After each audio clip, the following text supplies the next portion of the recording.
बिलासपुर गांव में सुदर्शन नाम की एक राजा रहते थे। राजा की 3 बीवी थी, मीनावती, रूपावती और सावित्री। तीनों बीवी बहुत ही सुंदर थी। उनकी सुंदरता के बारे में गांव में सभी लोग जानते थे। एक दिन तीनों के बीच बहुत बड़ा झगड़ा हुआ। झगड़ा की वजह था राजा तीनों रानी में से किसको ज्यादा पसंद करते हैं। आपको कुछ भी नहीं पता, राजा जी मुझसे ज्यादा प्यार करते तू हैं। जरा मुंह संभाल के बात किया कर। मुझे तेरा बकवास बिल्कुल अच्छा नहीं लग रहा। तू यहाँ से निकल जा। हाँ ठीक है, सभी हम लोग निकल रहे हैं, आप भी रहिए। मुझे यह शौक नहीं है रहने का। रानी लोगों के झगड़े की बात जब राजा जी के कान में पहुंचा, तब राजा जी ने कहे, हा, ये तो होना ही था एक दिन ना एक दिन। चलो जाओ, तीनों रानी को एक साथ बुला के लाओ। राजा के दास वहाँ से चले जाते हैं तीनों रानी को बुलाने के लिए। राजा चिंतित लग रहे थे।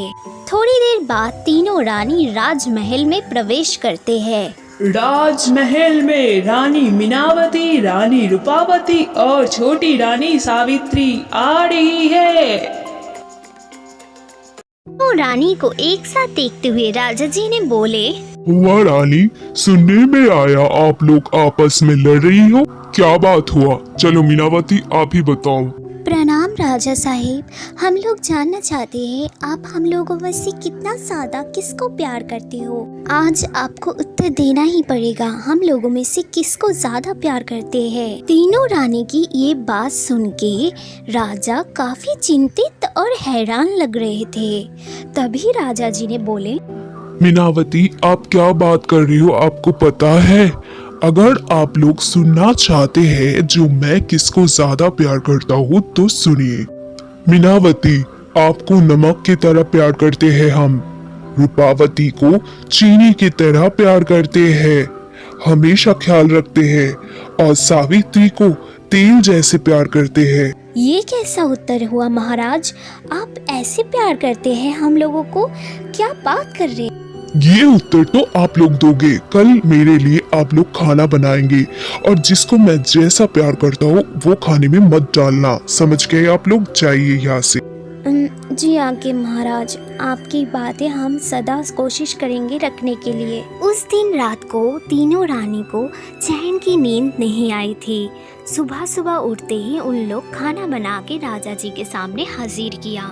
जो खाना बनाए वो चख के तो बताइए, कैसा बनाए आप लोग?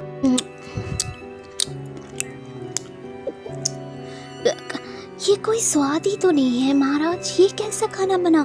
हमने तो बहुत प्यार से बनाए थे, पता नहीं कैसा बन गया है। रूपावती, आपने खाना तो आम की चटनी बनाए थे जिसमें चीनी ना रहने की वजह से वो सिर्फ खट्टाई खट्टाई रह गया, उसमें कोई भी स्वाद नहीं है, समझे आप? और मीनावती, आपने बनाए थे आलू दम जिसमें नमक ना रहने की वजह से वो खाना बेकार रह गया, समझ गए आप? हम उम्मीद करते हैं आप समझ गए होंगे। सबसे छोटी रानी सावित्री जी, आपने बनाए आलू की सब्जी जिसमें तेल ना रहने की वजह से वो जल गया है, हो सके समझ गए होंगे। राजा जी की ये समझाने की तरीका रानियों को शर्मिंदा कर दिए। तीनों रानियां मिलके राजा जी के सामने क्षमा मांगते हैं। राजा जी भी माफ कर देते हैं क्योंकि तीनों रानियों को पता चल गया था राजा जी कितना चाहते हैं उन लोगों को।